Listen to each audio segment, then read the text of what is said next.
আফগানিস্তানে যারা ক্ষমতায় এসেছে আপনি তাদের আকীদা নিয়ে প্রশ্ন তুলতে পারেন, কিন্তু এই একটা জিনিস নিয়ে আফগানিস্তানের কোনো মানুষও প্রশ্ন তুলতে পারবে না, আপনিও পারবেন না, যারা হচ্ছে ন্যায়পরায়ণ সত্যবাদী জনগণের সাথে।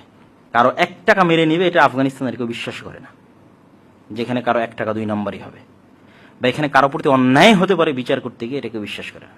কিন্তু জাতিগতভাবে যেহেতু আমরা বাঙালি, কি হানাফি কি আহলে হাদিস, সকলের মধ্যে যেহেতু জাতিগত বাঙালি হওয়ার কারণে বাঙালিদের যে নেচার আছে, এবং 190 বছর ব্রিটিশদের গোলামির কারণে আমাদের রক্তের মধ্যে যে স্বভাব ঢুকে গেছে, এই জন্য আমরা যতই সহি আকীদা হই, যতই হানাফি হই, যতই দেওবন্দি হই, যে যার জগতে আছে আর কি, তারটা তো তার কাছে ভালো।